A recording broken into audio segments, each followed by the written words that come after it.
Hello everyone, Skippy here, and welcome to One Piece episode 999, directed by Yusuke Suzuki and supervised by Hirotaka Ito and Toshio Deguchi. Having to come right before the big 1000th episode is certainly no easy task for an episode like this, and especially one with action. So while the addition of Toshio Deguchi with Hirotaka Ito is surely meant to make this episode more on the conservative end of things visually, the art still ends up looking pretty solid on Ito's end regardless, and the overall board from Yusuke Suzuki looks extremely punchy and dynamic like his more recent offerings on the show. So it's looking like even if there doesn't end up being anything spectacular animation-wise, it will surely be solid in spite of its inherent nature. So will episode 999 be what I expect it to be, or will it surprise me? Time to deal with Big Mom and find out.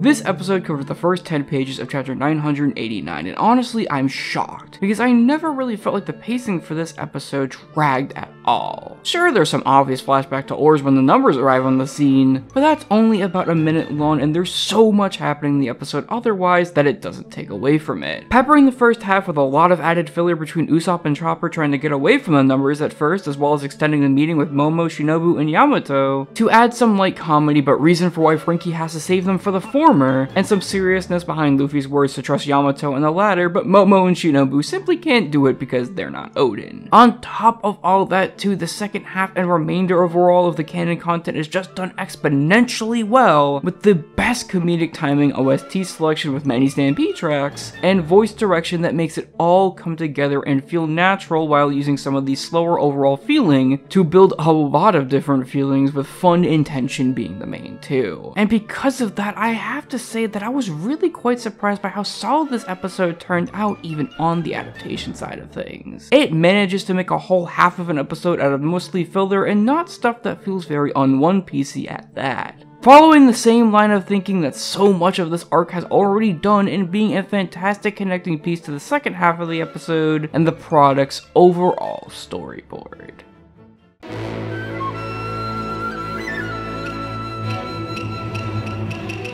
With angles galore that help sell the environments within the live floor, and lighting and scale that helps only add to that feeling in order to immerse you, Suzuki's board here is not only appropriate, but man, it's just a lot of fun. Having a ball with the comedic aspects of the episode and finding every opportunity to spice things up, to add in an eye twinkle or two, or just show off one of the Straw Hats in a cool way like Frankie. You can just tell that he truly felt like the content at hand was stuff that was super fun to adapt and create a storyboard around. And I can honestly feel the creativity and positivity that he had gleaming through it all. Sure, his ideas aren't as aplenty as someone like Koyama's per se, but he still did more than I ever expected for an episode like this that also surprised me on the visual side of things as well. With not only both of our supervisors' corrections fitting together a whole lot more than I thought they would in terms of consistency between both halves, but also the animation put on display by the animators at Chinese studio Maidong Ega, who didn't do anything too extremely noteworthy but allowed this episode to move no matter what with so much subtle character movement.